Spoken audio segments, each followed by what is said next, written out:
क्या हुआ कि हम संतान थे ईश्वर की, पर ईश्वर को नहीं जानते थे। लेकिन जब ईश्वर को जाना तो हमें मालूम चला कि ईश्वर हमारा राजा है। यही 1 यूहन्ना 3:1 में लिखा है, हम संतान हैं ईश्वर की और ईश्वर हमारा राजा है, तो हम राजकुमार हैं और हमें ईश्वर के अधिकार को लेकर चलना है। जब हम ईश्वर के अधिकार को लेकर चलते हैं तो क्या बन जाते हैं? हम परमेश्वर के परिवार के सदस्य बन जाते हैं। कैसे बनते हैं? यूहन्ना 1:12। परंतु जितनों ने उसे ग्रहण किया उसने उन्हें परमेश्वर के संतान होने का अधिकार दिया, अर्थात उन्हें जो उसके नाम पर विश्वास रखते हैं, वे न तो लहू से, न शरीर की इच्छा से, न मनुष्य की इच्छा से, परंतु परमेश्वर से उत्पन्न हुए हैं। तो हम अंधकार के पुत्र नहीं हैं। हम किसके पुत्र बने? ज्योति के पुत्र हैं। परमेश्वर की आज्ञा मानने से प्रिय पुत्र बनते हैं, विश्वास से हम पुत्र बनते हैं। देखिए, जब हम ज्योति में चलते हैं, जब हम परमेश्वर के पुत्र बने तो क्या बन गए? अब हमारा परिवार बदल गया। हम पहले शैतान के संसार के सांसारिक जीवन व्यतीत करते थे, अब ज्योति के पुत्र हैं, अब यीशु के सानिध्य में जीते हैं। इसलिए हम ईश्वर की संतान हैं, इसलिए उसके पुत्र हैं, इसलिए हमारा परिवार क्या है? परमेश्वर हमारा परिवार है। अब जो प्रभु के साथ हैं वो सब हमारे परिवार के सदस्य हैं। इसलिए एक जगह लिखा है, यूहन्ना 1:5 में लिखा है, पढ़िए। और ज्योति अंधकार में चमकती है और उसे अंधकार ने उसे ग्रहण न किया। देखिए, अंधकार ने ग्रहण नहीं किया। ज्योति और अंधकार की कोई दोस्ती है? कोई दोस्ती नहीं। शैतान और परमेश्वर की कोई दोस्ती है? कोई दोस्ती नहीं। और हमको समझना है कि शैतान और परमेश्वर दोनों मिक्स नहीं रह सकते, जैसे कि ज्योति और अंधकार दोनों मिक्स नहीं रह सकते। और परमेश्वर को मिक्स बिल्कुल पसंद नहीं। शैतान क्या करता है? शैतान को मिक्स पसंद है, वो मिक्स करता है। क्यों मिक्स करता है? क्योंकि लोग उसे पहचान न पाए, वो छिपता है, इसलिए वो मिक्स पसंद करता है। वो अपने आप को छुपाता है, वो चोर है, बाइबल कहती है, इसलिए वो अंधकार में छिपता है। तो ज्योति अंधकार में चमकती है तो अंधकार क्या हो जाएगा? चला जाएगा। अंधकार नकारात्मक ताकत है और परमेश्वर की ज्योति सकारात्मक ताकत है। तो परमेश्वर की ज्योति अंधकार की शक्ति को खोज लेती है। अगर अंधकार की शक्ति आपके शरीर में, आपके घर में, आपके मन में, आपके जीवन में, आपके परिवार में, किसी के जीवन में भी शैतान कहीं भी छुपा है, तो ज्योति आएगी और उस शक्ति को जो अंधकार की है खोज लेगी, उसको पकड़ेगी, उसको बाहर निकालेगी। क्योंकि ज्योति और अंधकार का कोई मेलजोल नहीं। इब्रानियों 4:13 पढ़िए।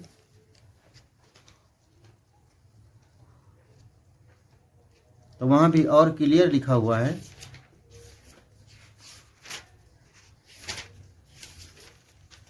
इब्रानियों 4:13। तो वहां बिल्कुल साफ लिखा, और सृष्टि की कोई वस्तु उससे छिपी नहीं। सृष्टि की कोई वस्तु उससे छिपी नहीं। किससे? ज्योति से। सृष्टि की हरेक वस्तु, हरेक चीज, हरेक जगह ज्योति विद्यमान है और ज्योति से कुछ भी अंधकार छिपा हुआ नहीं। परंतु जिससे हमें काम है उसकी आंखों के सामने सब वस्तुएं खुली और बेपर्दा हैं। जिससे हमें काम है उसकी आंखों के सामने सारी वस्तुएं खुली और बेपर्दा हैं। मतलब बेपर्दा हैं, सारी वस्तुएं खुली हैं और बेपर्दा हैं। तो उसकी आंखों के सामने वो परमेश्वर है और उससे कुछ छिपा नहीं, सब बेपर्दा हैं। मतलब आर पार दिखता है। बेपर्दा मतलब पर्दा नहीं है और आर पार दिखता है। आपको लगता है हम कमरे में बैठे हैं, आपको लगता है हम कांच के अंदर बैठे हैं, आपको लगता है हम चद्दर ओढ़ के बैठे हैं, लेकिन नहीं, परमेश्वर के सामने आप बेपर्दा हैं। कोई भी सृष्टि की वस्तु छिपी नहीं। स्पष्ट इब्रानियों 4:13 बात करता है। इसलिए वचन के रहस्य को प्रकट करती है ज्योति। वचन पढ़ेंगे, ज्योति के रहने से रहस्य खुलेंगे, राज खुल जाएंगे। बहुत लोग बोलते हैं हमें कौन समझाए, हम समझते नहीं, हमें बुद्धि नहीं, हमें ज्ञान नहीं, हम पढ़े नहीं। लेकिन वचन क्या कहता है कि जब ज्योति आएगी, जब प्रभु आपके मन में आएगा तो राज खुलेंगे। ज्योति राज खोलेगी। अब परमेश्वर अपने वचन का रहस्य आपको समझाएगा। क्या है इसका मतलब? यूहन्ना 12 का पढ़े कोई? यूहन्ना 12 का 35-36 पढ़ेंगे। तो राज खोलने के लिए मैं ये बताना चाहता हूँ कि देखिए, ऐसे तो लगता है हम कुछ नहीं जानते, लेकिन जब ज्योति आएगी तो आप बहुत कुछ जानेंगे, बहुत कुछ बोलेंगे, बहुत कुछ समझेंगे, बहुत कुछ यकीन करेंगे, बहुत कुछ आनंद को पाएंगे, बहुत कुछ आपके अंदर आ जाएगा। आप परिवार में आपका परिवार, आपका जीवन बदल जाएगा ज्योति के आने से। यूहन्ना 12 पढ़िए, 12 का 35। यह मनुष्य का पुत्र कौन है? यीशु ने उनसे कहा, ज्योति अब थोड़ी देर तक तुम्हारे बीच में है। जब तक ज्योति तुम्हारे साथ है तब तक चले चलो। ऐसा ना हो कि अंधकार तुम्हें आ घेरे। जो अंधकार में चलता है वह नहीं जानता कि किधर जाता है। जो अंधकार में चलता है वो नहीं जानता किधर जाता है। मतलब जो शैतान से भरा हुआ है, जो संसारिक जीवन जी रहा है, उसको नहीं पता वो किधर जा रहा है। जिसने कुछ बता दिया, जिसने समझा दिया, उधर ही चल दिया। शैतान क्या करता, उसको जिधर मोड़ दिया मुड़ गया। मतलब वो यूं कहिए कि वो बस चलता जा रहा है, उसे पता नहीं वो कहाँ जा रहा है। कौन? जो अंधकार में है। तो फिर से पढ़िए 35। और मनुष्य का पुत्र कौन है? मनुष्य का पुत्र कौन है? यीशु ने उनसे कहा, ज्योति अब थोड़ी देर तक तुम्हारे बीच में है। अब ज्योति मतलब पुत्र ही ज्योति है, मतलब यीशु ही ज्योति है। एक जगह लिखा है, वो खुद कहता है जीवन की ज्योति मैं हूं। तो ज्योति ही पुत्र है, पुत्र ही यीशु है, परमेश्वर का पुत्र यीशु है। तो थोड़ी देर अभी आपके साथ है, उसमें चले चलो। अभी समय है, यीशु आपके साथ है, उसमें चले चलो। जब यीशु आपके जीवन से चला जाएगा तब किधर जाओगे पता नहीं चलेगा। इसलिए हमें उस ज्योति की ज़रूरत है, और उस ज्योति के लिए हमें क्या यीशु के साथ रहना पड़ता है, क्योंकि यीशु ही ज्योति है। तो अंधकार क्या है? अंधकार जो है एक ऐसी शक्ति है जो इंसान को भ्रमित करती है, मिक्स करती है वो। और परमेश्वर को मिक्स पसंद नहीं। शैतान भ्रमित करता है, परमेश्वर को भ्रमित करना किसी को पसंद नहीं। क्लियर बोलो, साफ बोलो, मतलब साफ सुथरी बात प्रभु को पसंद है, खरी बात बोलो। तो खराई से चलो। आज से हमको समझना है हम सबको कि हमें अंधकार में नहीं रहना है। जब तक हम ज्योति में नहीं रहेंगे तब तक हम परमेश्वर की रहस्य ताकत को समझ नहीं पाएंगे। आप लोग समझते हो कि प्रभु को हम सब जान गए हैं अच्छे से, तो अच्छे से जब ही जान पाएंगे जब ज्योति आपके साथ रहेगी, तो वो आपको बताएगी, रहस्यों को प्रकट करेगी, तब आप समझ पाएंगे यीशु में कितना आनंद है। इसलिए हमें उस ज्योति के साथ चलना है। यशायाह पढ़िए कोई 2:5। हे याकूब के घराने, आ हम यहोवा के प्रकाश में चलें। आओ हम यहोवा के प्रकाश में चलें। हे याकूब के घराने, आओ हम यहोवा के प्रकाश में चलें। मतलब पुराने नियम में भी यहोवा ज्योति था, नए नियम में भी परमेश्वर और यीशु एक ही हैं। यहोवा परमेश्वर और यीशु एक ही हैं। तो नए नियम में यीशु परमेश्वर का पुत्र बनकर अर्थात ज्योति बनकर आया। पुराने नियम में याकूब क्या कहता? आओ हम यहोवा के प्रकाश में चलें। तो परमेश्वर क्या है? ज्योति है। और एक ऐसी ज्योति जो दिया नहीं, कोई घी का दिया नहीं, कोई आग नहीं। परमेश्वर वो ज्योति है जो रहस्यों को खोलती है। वो ज्योति है जो जिसमें आपकी मन की आंखें खुलती हैं। वो ज्योति जो मन की आंखें खुलेंगी तो ज्योति में आप मन से देख पाएंगे। इसलिए ये बाहर की जो आंखें हैं, इनसे हम बाहर की चीज़ें देखते हैं, सांसारिक चीज़ें देखते हैं, सांसारिक ज्योति देखते हैं। लेकिन जब अंदर की आंखें खुलेंगी, मन की आंखें खुलेंगी, तब आप आत्मिक संसार के बारे में देख पाएंगे, आत्मिक चीज़ों के बारे में देख पाएंगे और सांसारिक चीज़ें भी समझ पाएंगे। दोनों चीज़ें, मतलब सांसारिक चीज़ें और आत्मिक चीज़ें दोनों समझ पाएंगे। इसलिए हमको उस प्रकाश में चलना है, प्रकाश के साथ साथ चलना है। हे याकूब के घराने, आओ हम प्रकाश में चलें। इफिसियों 5:13-14 पढ़िए, तो वहाँ भी देखिए कुछ इसके विषय में लिखा है। अगर कलम है तो उसे लिखते भी जाएं तो बाद में आपको आसानी होगी समझना, क्योंकि वचन को चिंतन करना बहुत ज़रूरी है। हम अभी आपको ध्यान से बात करते हैं, प्रभु बात कर रहा है, और फिर बाद में आप दूसरा कोई काम करने लगेंगे, सब भूल जाएंगे। इसलिए ज़रूरी है हम कुछ लिखते जाएं। इफिसियों 5:13-14 में लिखा है, पर जितने कामों पर उलाहना दिया जाता है वे सब ज्योति से प्रकट होते हैं, क्योंकि जो सब कुछ को प्रकट करता है वह ज्योति है। इस कारण वह कहता है। तो क्या लिखा है? जितने कामों का उलाहना दिया जाता है वो ज्योति है, और जो सब कुछ प्रकट करता है वह ज्योति है। क्या लिखा? जो सब कुछ प्रकट करता है। तो सब कुछ प्रकट करने वाला कौन है? प्रभु। शैतान बहुत कुछ छुपा के रखता है, वो धोखा देता है आपको। मन में कुछ है, ऊपर कुछ है, मुंह में कुछ है, लेकिन जो प्रभु होगा वो परमेश्वर आपको कुछ बात नहीं छिपाएगा, एक बात झूठ नहीं बोलेगा, कुछ ऐसा घुमा के नहीं बताएगा जो जो जो आपको फंसाने वाली बात हो। इसलिए जो सब कुछ प्रकट करता है वह ज्योति है, वो परमेश्वर है। जो कुछ कुछ ज्ञान देता है वो इंसान हो सकता है, दुनिया हो सकता है, लेकिन जो सब कुछ बताता है वो परमेश्वर है। तो परमेश्वर जो है ज्योति है, और उस यीशु के हमें साथ साथ चलने की ज़रूरत है। वो यीशु आपसे दूर नहीं है। कभी कभी हम सोचते हैं हम यीशु से मिलने के लिए स्वर्ग जाना पड़ेगा, यीशु से मिलने के लिए हम ऊपर की ओर ध्यान लगाएं, लेकिन ध्यान रखिए यीशु के दो घर हैं। एक तो स्वर्ग में यीशु परमेश्वर के दाहिनी ओर बैठा है, दूसरा पवित्र आत्मा आपके परमेश्वर जो है आपके हृदय में जो आप हैं, आप मंदिर हैं परमेश्वर के, और उस मंदिर में प्रभु रहना चाहता। उस जीते जागते मंदिर, चलते फिरते मंदिर, चलते फिरते घर हम प्रभु के हैं, और प्रभु ने इस घर को बनाया। सारी सृष्टि बनाने के बाद इस घर को बनाया, ये हम इसमें रहेंगे। अगर वापस हम यीशु पर विश्वास करके पापों की क्षमा पाकर इस घर में यीशु को रख लेते हैं, परमेश्वर को रख लेते हैं, तो वो सब कुछ प्रकट करेगा। एक बात ध्यान दीजिए, गलतियां होती हैं, जैसे घर गंदा होता है, झाड़ू लगाते हैं, पोछा लगाते हैं, साफ हो जाता, उसी प्रकार मन भी गंदा होता है। तो ये युद्ध है, हमें रोज इसको लड़ना है, रोज हमें इस मन को साफ करना है। इसलिए आपको बहुत ही ध्यान से इस बात को समझना है कि जो सब कुछ को प्रकट करता है वह ज्योति है। थोड़ा ध्यान से सुनना है। यूहन्ना 2:9, 10, 11 किसी को मिलता है तो अपना पढ़ सकते हैं।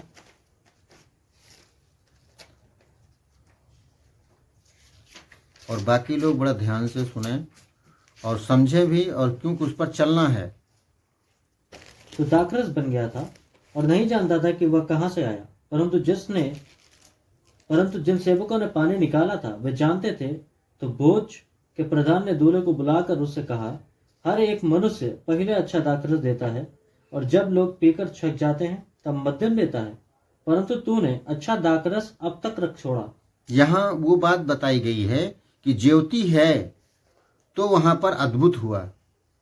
ज्योति है तो सृष्टि ने अपना रूप चेंज कर दिया, मतलब वो पानी अंगूर का रस बन गया, एक अच्छा दाखरस बन गया।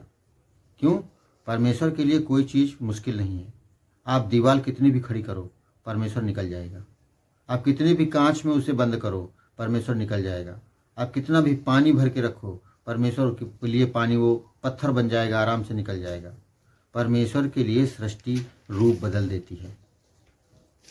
आग कितना भी जलती हो, परमेश्वर के लिए वो कोई गर्मी नहीं है, ठंडक है। वैसे आप प्रभु में जब मजबूती से आगे बढ़ेंगे तो आपके लिए क्या होगा? सब कुछ आसान होगा। देखिए, बुद्धि से अगर समझोगे तो आग में हाथ डालने से हाथ जल जाएगा, लेकिन जब परमेश्वर कहेगा, परमेश्वर की सामर्थ्य से आप उसमें प्रवेश करेंगे, परमेश्वर में होकर के प्रवेश करेंगे, तो परमेश्वर आग के जो टेम्परेचर को है बिल्कुल ख़त्म कर देगा, जीरो कर देगा। क्योंकि परमेश्वर के लिए सृष्टि चेंज हो जाती, बनाया तो उसी ने। इसलिए हमें सांसारिक रूप से नहीं, हमें आत्मिक रूप से परमेश्वर को समझना है, जो परमेश्वर एक आत्मा है। यूहन्ना 13 पढ़िए कोई, 34-35। मैं एक नई आज्ञा देता हूँ कि एक दूसरे से प्रेम रखो। जैसे मैंने तुमसे प्रेम रखा है वैसा ही तुम भी एक दूसरे से प्रेम रखो। यदि आपस में प्रेम रखोगे तो इसी से सब जानेंगे कि तुम मेरे चेले हो। इसी से सब जानेंगे कि तुम मेरे चेले हो। कौन? तुम ज्योति के चेले हो। ज्योति परमेश्वर है, ज्योति यीशु है। तुम ज्योति के विषय में जान जाओगे, ज्योति के विषय में गहराई से समझ जाओगे। तो वो जो ज्योति है वो हर एक मनुष्य को प्रकाशित करती है और वो यीशु मसीह है। उस ज्योति के बारे में हमें आज अच्छे से पता चला कि हम किसके परिवार के सदस्य हैं, बन चुके हैं, परमेश्वर के परिवार के लोग।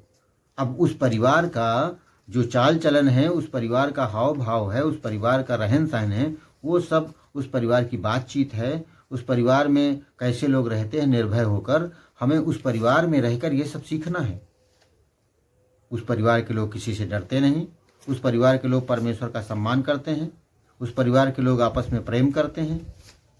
तो उस परिवार में जो होता है हमें उसको सीखना है ताकि वो परमेश्वर के परिवार में हम क्या हो, घुल मिल जाएं। कोई ये न कहे कि ये इस परिवार का आदमी नहीं। इसलिए हम ऐसा घुल मिल जाएं कि प्रभु मुझ में, मैं प्रभु में। इस जगह लिखा है यीशु मुझ में बना रहे, मैं यीशु में बना रहूं। हमको उसमें घुल मिल जाना है। कैसे? विश्वास करने से हम यीशु के परिवार के सदस्य बनते हैं। हालेलुया। तो आज जो है हम जब यहाँ पढ़ रहे हैं तो हमको इस बात को अच्छी तरह समझ लेना है कि हम कौन हैं। हम यीशु के परिवार के लोग हैं और हमारे अंदर क्या है, वो ज्योति जो है, ज्योति हमारे साथ रहती है और उससे कुछ छिपा हुआ नहीं है, वो यीशु है। कोई पढ़िए यूहन्ना 8:12। फिर लोगों से कहा, जगत की ज्योति मैं हूँ, जो मेरे पीछे होलेगा वह अंधकार में न चलेगा परंतु जीवन की ज्योति पाएगा। क्या कहा? जगत की ज्योति मैं हूँ, जो कोई मेरे पीछे होलेगा वो अंधकार में नहीं चलेगा, प्रकाश में चलेगा, यीशु के साथ चलेगा। क्या समझते हो? यीशु के पीछे जाने से ऐसे ही हो जाएगा। जब उसके पीछे चलेंगे तो आप प्रकाश में चलेंगे, आप उसके साथ चलेंगे, वो आपसे बात करेगा, फिर आपका जो रवैया है वो अपने आप बदल जाएगा। तो ज्योति जो यीशु खुद कहता मैं हूं, स्पष्ट करता है वो। इफिसियों 5 का पढ़ेंगे, इफिसियों 5 का निकालिए, 8-9 पढ़ेंगे। क्योंकि तुम तो पहले अंधकार थे, तुम पहले अंधकार थे परंतु अब प्रभु में ज्योति हो। अब प्रभु में ज्योति हो। पहले हम क्या थे? अंधकार में थे। किसकी संतान थे? शैतान की संतान थे।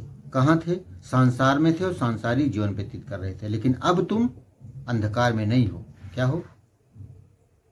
अब तुम ज्योति में हो। सो ज्योति की संतान की नाई चलो। ज्योति की संतान की नाई चलो। किसकी संतान? ज्योति की संतान। क्योंकि ज्योति का फल, ज्योति का फल सब प्रकार की भलाई, सब प्रकार की भलाई और धार्मिकता और सत्य है। धार्मिकता और सत्य है।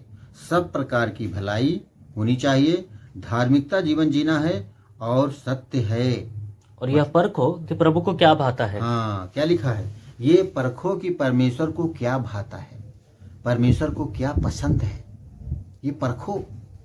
ज्योति, जब आप ज्योति के पुत्र बन गए हो तो ये परखो कि मेरे बाप को क्या पसंद है, मेरे बाप कैसा रहना चाहता है मेरे साथ, मेरे बाप से मुझसे कितना प्यार करता है? मैं बाप को पसंद हूँ, मैं वो करूँ जो मुझे मेरा पिता, मेरा प्रभु खुश रहे। हम उस परिवार के बन गए हैं। हमारा परिवार बदल गया है। हमारे परिवार पहले जैसा नहीं है, बदल गया है। हम वो हैं जो पहले न थे, अब वो नहीं हैं। ये समझना है और अपना जो है रवैया बदलना है। इस वचन को आप नोट कर सकते हैं। इफिसियों 5 का 8 से लेकर 14 तक बड़े आराम से पढ़िए और परमेश्वर इसमें से आपसे बात करेगा। तो हम क्या हैं? हम साधारण नहीं हैं। हम लोग परमेश्वर के जो कार्य हैं वो साधारण नहीं होते, असाधारण होते हैं। एक बार फिर मैं पढ़े देता हूँ और उसको सुन लेना है, लिख लेना है। इफिसियों 5 का 8, 9, 10।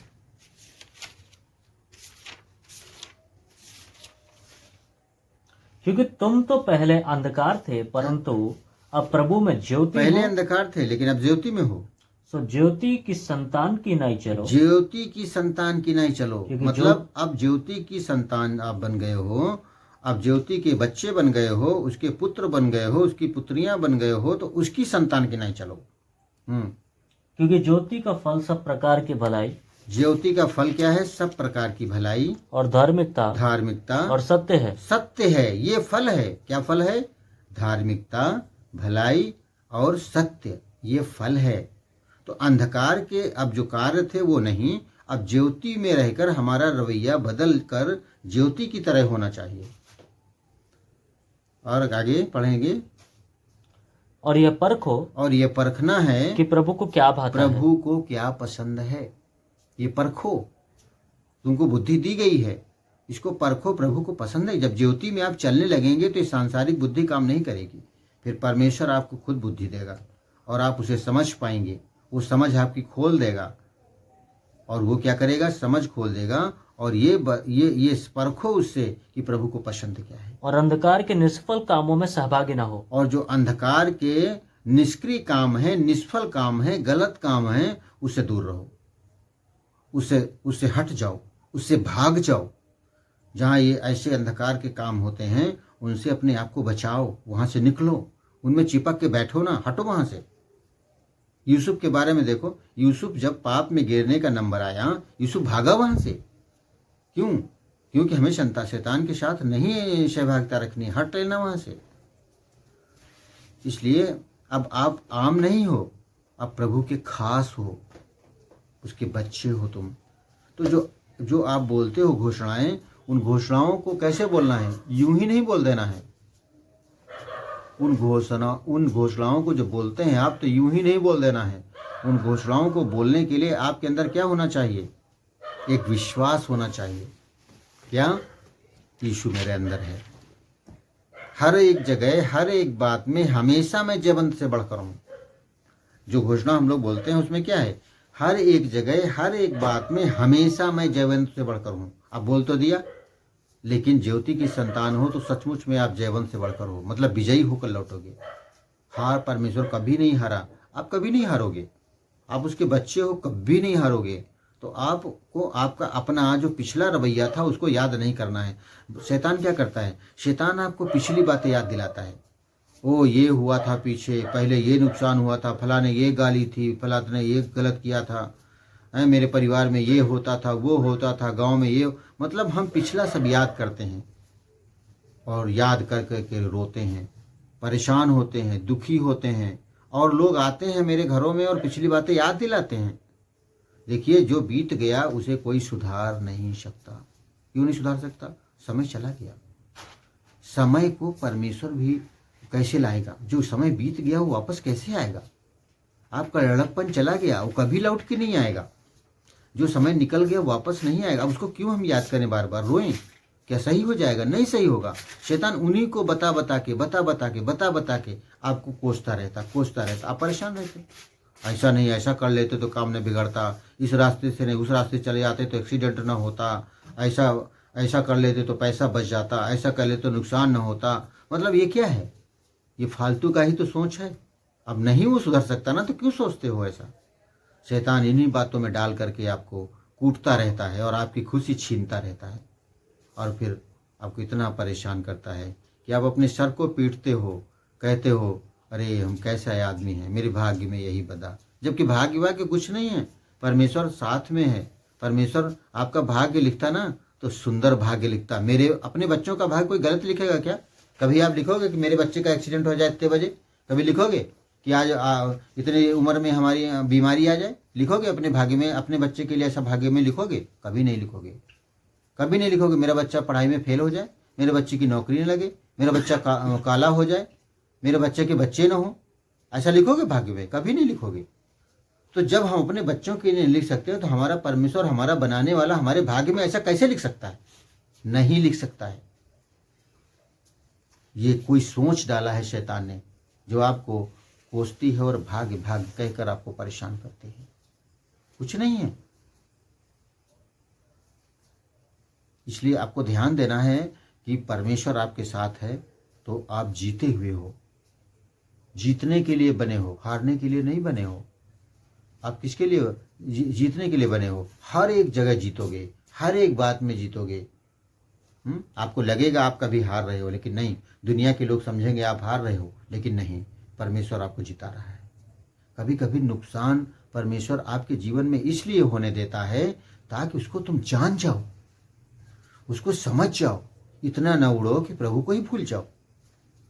प्रभु ये चाहता है कि मुझे लेकर चलो, मेरे साथ चलो। हमारी आंखें खुल जाएं, इसलिए कभी कभी हमारा नुकसान होता है। इसलिए हम प्रभु को छोड़ करके नुकसान हाथ में लेते हैं। प्रभु चाहता है मेरे बच्चे शायद इसीलिए सुधर जाएं। कभी कभी देखते हो डॉक्टर लोग क्या करते हैं, डॉक्टर लोग जो दवाई देते हैं तो क्या कहते हैं, आज इनको दूध नहीं देना, आज सिर्फ पानी ही देना। क्यों बोलते हैं पानी देने के लिए? क्या पानी पी करके ताकतवर बनोगे? लेकिन नहीं, वो जानते हैं कि अगर इसको खाना देंगे तो और बीमार पड़ेगा। इसको खाना बंद कर दो ताकि चंगा हो जाए। इसलिए प्रभु कभी कभी दुख इसलिए देता है, कष्ट इसलिए आते हैं ताकि आप प्रभु से रिश्ता बना लो, प्रभु से दोस्ती कर लो। प्रभु तुम और प्रभु एक हो जाओ ताकि आगे की जिंदगी सुंदर गुजरे। गलत लाइन से लौट आओ। शैतान आपको ख़त्म करना चाहता है, इसलिए उससे तुम बच जाओ। इसलिए आपको एक ब्रेक लगती है कि आप प्रभु को समझो। ऐसे तो मौका ही नहीं मिलता, आप भागते रहते हो रात दिन। क्या बोलते हो? टाइम नहीं, टाइम नहीं, ये बोलते रहते हो। टाइम नहीं सुबह से शाम तक। लेकिन जब कोई ठोकर लगती है तो फिर टाइम ही टाइम है, आराम से लेट जाते हो, पैसा भी खर्च करते हो और आराम से लेटे भी रहते हो। खाना मिलता भी नहीं है, परेशान रहते हो आराम से, तब कहते हो अब टाइम है। तो प्रभु ये चाहता है कि इतनी दौड़ मत दौड़ो कि प्रभु पीछे रह जाए और आप आगे निकल जाओ। ऐसा नहीं, प्रभु के साथ साथ चलो। और इतना मत धीरे चलो कि प्रभु आगे निकल जाए और आप पीछे रह जाओ। उसके साथ साथ चलना है। यीशु का कदम आपका कदम साथ होना चाहिए। यीशु आपके हृदय में रहना चाहिए, आपके मन में रहना चाहिए। अगर चला जाता है मनाओ उसे, क्यों चला गया, उसे माफ़ी मांगो, उससे बातचीत करो। प्रभु क्यों नहीं बात करते हो? प्रभु क्यों हमारे हृदय में रहते हो? नहीं रहते हो। कौन सी गलती मुझसे हो गई है? प्रभु कहता दीन बनो, तो नर्मता दीनता के साथ प्रभु से पूछो, प्रभु क्यों नाराज हो गए हो? आप उसके साथ बैठोगे तो प्रभु जरूर बताएगा कि मैं क्यों नाराज हूं। इसलिए जब आपकी नाराजगी खत्म हो जाएगी, आप स्वयं जब अंदर से गुस्सा खत्म हो जाएगा तो प्रभु भी अपनी नाराजगी बता देगा। इसीलिए बोला जाता है भैया माफ करो। नाराजगी किसी से है तो मेल करो, उसको क्षमा करो। क्यों? जब आपकी नाराजगी खत्म हो जाएगी तो प्रभु अपनी नाराजगी बता देगा और फिर आप और प्रभु एक हो जाओगे। इसलिए बोला जाता है नर्म बनो, दीन बनो, अपने आप को प्रभु के आगे शून्य करो। जब शून्य तुम कर दोगे तो प्रभु भी अपने आप को आपके सामने खोल देगा और वो आपके सामने आकर के आप और प्रभु एक हो जाओगे। घमंड हमें प्रभु से दूर ले जाता है, क्रोध हमें प्रभु से दूर ले जाता है, अंधकार हमें प्रभु से दूर ले जाता है। इसलिए और वो बहुत सारी संसार की चीज़ें अगर हम उनके पीछे भागते हैं तो प्रभु से हम दूर चले जाते हैं। जब उससे दूर चले जाएंगे, इतना दूर चले जाएंगे, इतना दूर चले जाएंगे, परमेश्वर दिखता ही नहीं। जहाँ प्रभु नहीं तो वहाँ क्या है? अंधकार है। मतलब जहाँ ज्योति नहीं वहाँ अंधकार है।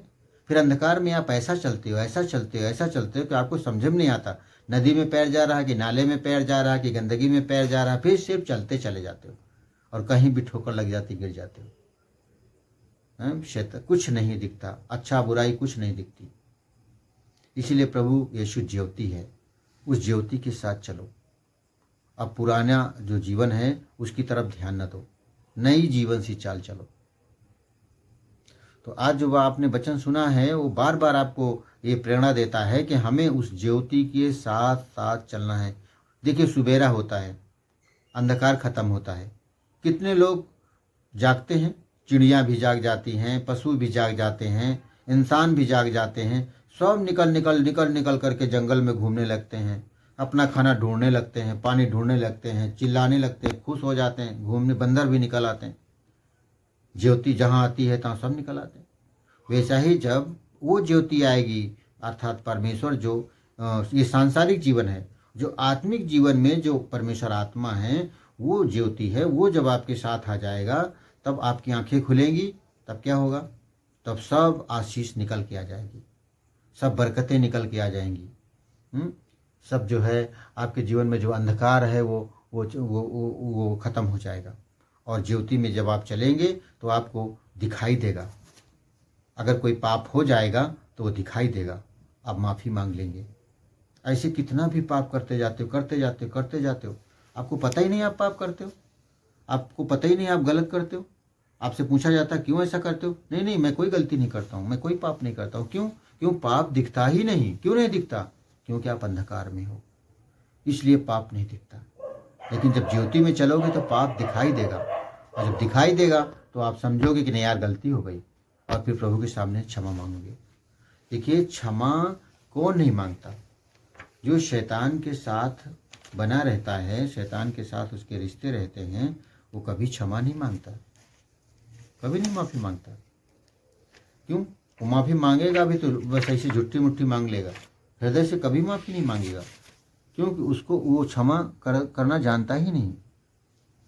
क्षमा क्या होती है उसे पता ही नहीं। उसके अंदर घमंड भरा रहता है, शैतान बैठा रहता है और उसे हुस्काता रहता है। इसलिए हमको प्रभु के साथ चलने में पाप दिखाई देगा, मैं पाप कर रहा हूँ, और फिर निकलने के लिए प्रभु हिम्मत भी देगा, आप निकल आएंगे। और जब शैतान के साथ चलेंगे तो आपको पाप नहीं दिखाई देगा। शैतान आपको कहाँ रखेगा? अंधकार भ्रम में रखेगा। आप पाप में चलते हुए कहोगे कि प्रभु में हम चल रहे हैं, हम अच्छी रास्ता चल रहे हैं, यही सच्ची रास्ता है। क्यों?